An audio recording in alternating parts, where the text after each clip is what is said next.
Leandro Carnal, na Rádio Bandeirantes. Careca de Saber. Olá, professor Carnal. Olá, boa tarde a todos os nossos ouvintes, aqui direto do aeroporto de Viracopos, cheguei de Caxias do Sul, indo para o Rio de Janeiro agora. Mas de novo aí, professor, foi visitar a família outra vez, não? Não, fui trabalhar, fui dar uma palestra para professores em Nova Petrópolis e agora indo para o Rio de Janeiro. Professor, a gente estava falando aqui sobre apropriação da cultura. É muito fácil, né? Porque parece que é o seguinte, toda vez que um grupo hegemônico toma o poder, ele quer tomar também assim, a maneira que leva as pessoas a elaborarem seus pensamentos, ou seja, a cultura, né? E se apropria... O senhor está ouvindo bem? Sim, estou. Se apropria das artes, se apropria da literatura, né? A Revolução Russa, por exemplo, ela acabou com Mayakovsky, ela transformou, criou o conceito de que arte era só aquilo que retratava a realidade material objetiva. Então, os pintores não podiam compor um quadro completamente desprovido tinha que ser uma fotografia, né? E de preferência de um líder do Partido Comunista. Será que isso acontece também aqui na nossa contemporaneidade hoje? Porque a gente está vendo essa polêmica em torno desses filmes. Isso foi muito comum no tempo dos governos do PT, né? Essa tentativa de se apropriar da cultura. Afinal de contas, é assim mesmo e a gente tem que se acostumar, ou não é assim e nem tem que ser, a gente não tem que se acostumar? Bom, sempre há apropriação de cultura. Durante o Estado Novo, Getúlio encarregou Humberto Mauro de fazer o Descobrimento do Brasil, que ele fez com música de Villa-Lobos, tomando como referência o quadro de Vitor Meirelles da Primeira Missa no Brasil. Nós tivemos essa apropriação em 1972, nos 150 anos da independência do Brasil, quando foi feito Independência ou Morte, com Tarcísio Meira, Glória Menezes. Todos os regimes democráticos ou ditatoriais, mas especialmente os ditatoriais, têm a tendência a fazer essa reelaboração da memória. A memória é um processo orgânico e faz parte desse processo que a gente publique livros, faça filmes, etc. E com o tempo, isso vai se sedimentando e as pessoas vão reelaborando essa memória. Hoje, por exemplo, não se faria o que se fez em 1972 com Independência ou Morte. Também isso vai acontecer. Quando se faz o filme Lula, Filho do Brasil, ou quando se faz um filme sobre a Lava Jato, você está se apropriando de uma memória, querendo fazer valer uma versão. São filmes de memória, são filmes políticos, e às vezes esse filme de memória é tão talentoso, como foi o caso de Encoraçado Potemkin, do Eisenstein, que ele se torna um filme clássico. Às vezes é tão ruim que ele se torna um filme passageiro, né? Mas também é o tempo que vai dizer isso. Por vezes, a pessoa ideológica, como é o caso da cineasta do nazismo, a Leni, ao fazer o triunfo da vontade sobre Hitler, ela faz um filme tecnicamente muito bom, mas de conteúdo pavoroso. Então, todas essas questões são elaborações de memória. E, naturalmente, houve dos governos anteriores do atual, e certamente dos futuros, a tentativa de se apropriar dessa memória e produzir a versão palatável. Isso é uma coisa. A outra coisa é o que vocês estão dizendo. Se a Polícia Federal cedeu material público para fazer valer um filme, isto é improbidade administrativa e deve ser investigado. Isso é outra coisa. Não tem nada a ver com memória, mas com falta de ética, no caso da polícia, né? Professor Carnal, me dá um pouco de aflição, tanto num caso que o senhor citou agora desse filme, quanto do outro, que contava a vida do então presidente Lula, essa apropriação pelo romance de algo que ainda está em andamento e não teve uma conclusão. O senhor sente isso também, não? Eu sinto como historiador, porque para nós, a primeira coisa que tem que acontecer funciona como a igreja com a canonização. Nós temos que esperar morrer todo mundo. Nós temos que esperar os atores envolvidos morrerem. A igreja pede que se passem 50 anos para fazer o processo, né? Isso é muito importante. Mas existe a sociologia do momento contemporâneo, a sociologia atual, que trabalha com coisas que estão acontecendo. Um colega meu, um grande autor na área de ciência política, o Marcos Nobre, fez um livro durante as manifestações de junho de 2013. Era um audiolivro, era um livro virtual, que eu li, muito bom, tentando explicar durante o acontecimento o que estava ocorrendo no Brasil. É uma tentativa boa. Nós, historiadores, preferimos que os nossos objetos estejam mortos. Isso é um procedimento mais histórico. É difícil um historiador fazer, por exemplo, uma história do governo Temer. mas os sociólogos e os antropólogos têm menos compromisso com a longa duração e podem se dedicar a coisas mais contemporâneas. Há riscos muito grandes em tudo isso, mas faz parte do processo de elaboração de memória. Eu não gosto, mas eu sou historiador. Pois é, então, olha, é melhor, no tempo da democracia, esse tipo de tentativa de apropriação, né, a gente pode até resolver com discussão no campo ideológico, essa coisa toda. Durante as ditaduras isso é muito mais complicado, né? Porque, assim, é o banimento, é o degredo, né? A gente pode lembrar que mesmo no Brasil, que, sabe, a música dos universitários, Caetano, Gil, não sei o que mais, na década de 70, valia o degredo, né? Valia o exílio. Agora já não vale mais. Mas não significa que a intenção não seja a mesma, né, professor? Métodos diferentes para os mesmos resultados, né? Agora, se antes era o Estado que punia, hoje é o mercado que pune, né? Se antes você era exilado, agora você vai à falência. Mas o mais importante de pensar nessa mudança é que enquanto a MPB brasileira apanhou, enquanto nossos líderes eram presos, mortos, culturais e mandados para o exterior em exílio, a música brasileira, o teatro e a literatura produziram obras-primas notáveis. Agora que a liberdade é quase total, não há nada que se compare àquele momento. É como se a repressão fizesse bem a criação, né?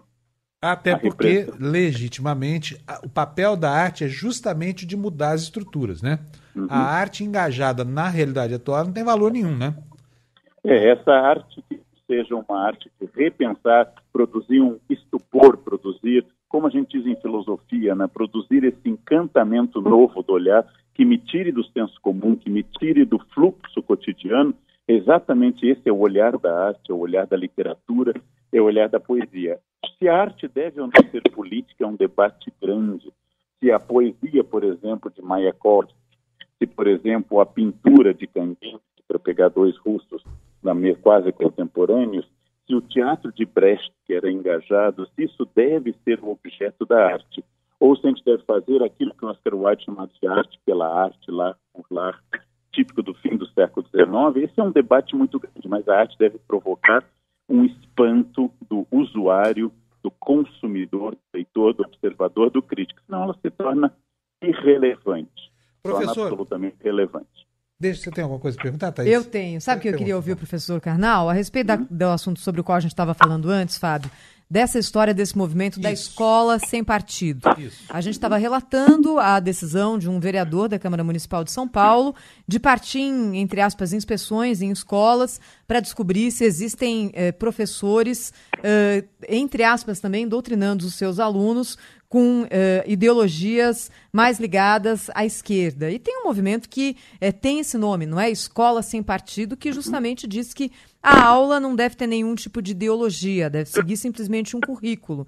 E aí eu queria muito ouvir a opinião do professor Leandro Karnal, como professor e como historiador, a respeito desse movimento, essa tendência em contra abrigo em parte da sociedade e dessa decisão unilateral de um vereador de sair fiscalizando escolas em São Paulo. Como é que o senhor viu isso, hein, professor? Bem, é um campo vastíssimo, isso daria uma intervenção de um programa inteiro. Eu já me manifestei várias vezes por que e por quais motivos eu sou contrário aos projetos variados de escola sem partido. O primeiro das leis já aprovadas em Alagoas foi derrubado no Supremo pelo ministro Barroso. Eu tive algo, inclusive, que ele citou um programa que eu fiz de Roda Viva como argumento para derrubar a lei em Alagoas ligada à escola sem partido. Em primeiro lugar, nossa lei de diretrizes e bases, já prevê pluralidade.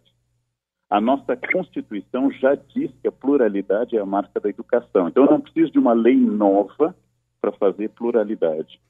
Segundo lugar, são todas pessoas de extração conservadora que não toleram um determinado enfoque. Mas vamos mudar um pouco essa visão. Se o vereador eleito pelo DEM, se o vereador do movimento livre fosse inspecionar se os hospitais estão cumprindo normas médicas, se ele entrasse nas UTIs, se ele entrasse nos consultórios médicos para ver se os médicos estão atuando, os médicos o processariam por charlatanismo, por interferência indevida, porque não é médico. Bem, como ele vai avaliar a educação não sendo educador, não sendo formado num curso superior de licenciatura, não tendo estudado, não sendo um autor referencial no que vem a ser ideologia, não sendo um leitor das obras clássicas que definem ideologia para saber se está ou não sendo feita ideologia. Assim como eu não posso entrar num hospital e dizer que a dosagem do remédio está errado, um leigo, alguém que não tem formação nenhuma na área, não pode dizer que a ideologia é baseada no senso comum. Então, essa é uma questão importante. Já temos leis que garantem a pluralidade. Nós temos uma Constituição, uma LDB já voltadas à pluralidade. Se houver excessos, eles podem ser questionados baseados na lei maior do Brasil e na lei que rege a educação, que é a Constituição da Educação, que é a LDB. Você quer fazer projetos específicos que equiparem criacionismo com Darwin, essa é a famosa falsa equiparação. Eu não posso escutar, por exemplo, o estuprador para ver o outro lado, né? Às vezes a gente faz essa falsa equivalência de argumentos. A escola é plural, e se eu não quero que meu filho escute, por exemplo, sobre Darwin, eu tenho escolas religiosas privadas em que eu posso colocar o meu filho. A escola pública é plural. Eu acho que ela não está sendo. Eu acho que o professor está usando sua posição para pregar um partido. Eu tenho já recursos na LDB. Quem deve verificar isso? Profissionais da área, como médicos, como engenheiros. O problema é que a educação é uma área que todos metem a colher e pouca gente tem formação na área. Isso é muito grave.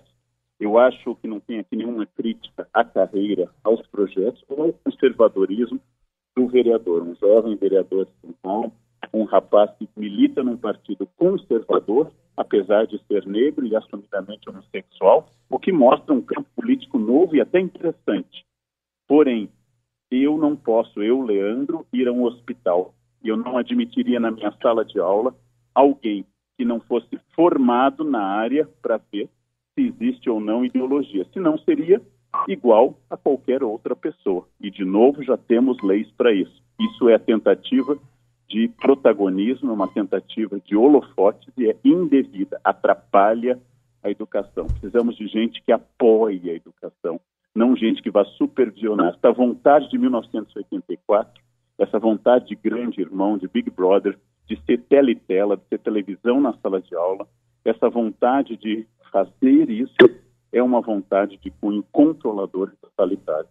Professor, eu concordo em tudo que o senhor está falando. Agora, eu sou obrigado aqui a levantar aqui uma outra questão, porque é o seguinte, muitos ouvintes estão escrevendo aqui para a gente enquanto o senhor está falando, e eu discordo radicalmente deles, acho que essa preocupação é um absurdo, mas, de fato, assim, houve episódios recentes em que a atuação de professores fazendo proselitismo ideológico em sala de aula despertou a ira dos pais. Por exemplo, o que aconteceu no Colégio Pedro II, lá no Rio de Janeiro.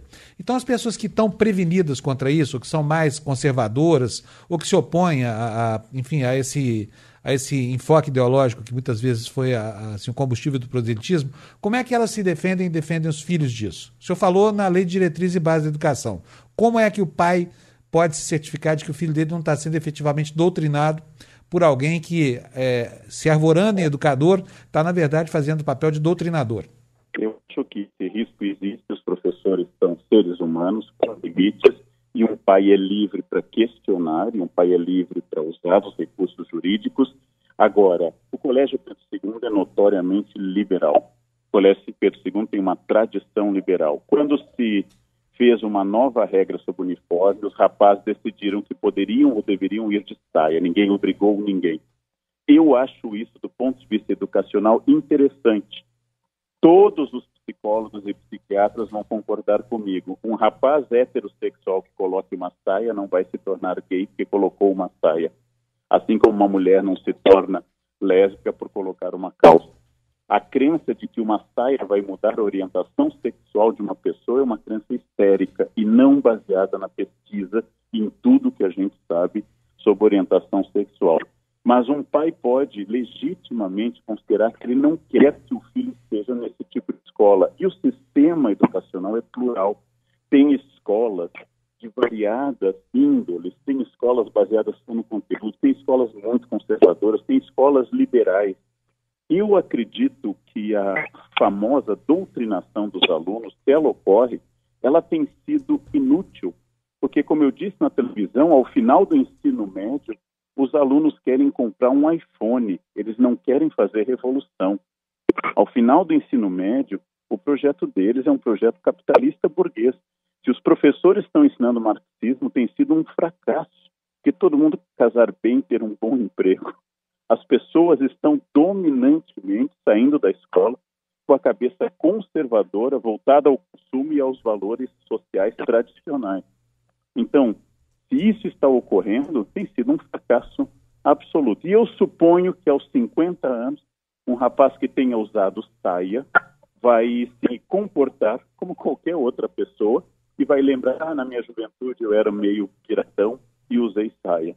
Ou vai abrir. A escola está perdendo o bonde da história, a sala de aula é muito conservadora, as escolas são um espaço conservador, de tal forma que, ao invés de debater esse tipo de questão que leva o aluno a discutir gênero, nós ficamos preocupados que uma saia vai caracterizar uma sexualidade, quando os escoceses a usam há séculos e Jesus mesmo nunca usou uma calça. Então, ficar fixado na ideia do tecido como orientador de sexualidade, eu acho um equívoco do ponto de vista educacional e psicológico. Professor Karnal, muito obrigado mais uma vez. Tá?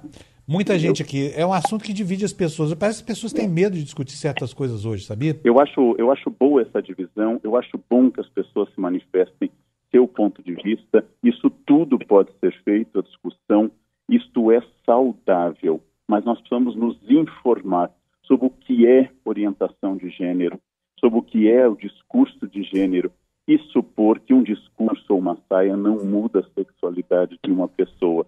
Não se trata de ideologia de gênero, mas reconhecer que a espécie humana tem milhões de gêneros e que isso depende de uma série de fatores, que meu objetivo é a felicidade e não a identidade simplesmente, e não a conformidade. Eu recomendaria a todos começarem a ver uma coisa que tem quase 40 anos, Pink Floyd, The Wall. É um bom começo para começar a discutir educação. Professor Leandro Karnal, a gente se encontra aqui na sexta-feira. Muito obrigado uma vez mais. Eu é que agradeço, um prazer. Um abraço, professor. Obrigado. Até logo.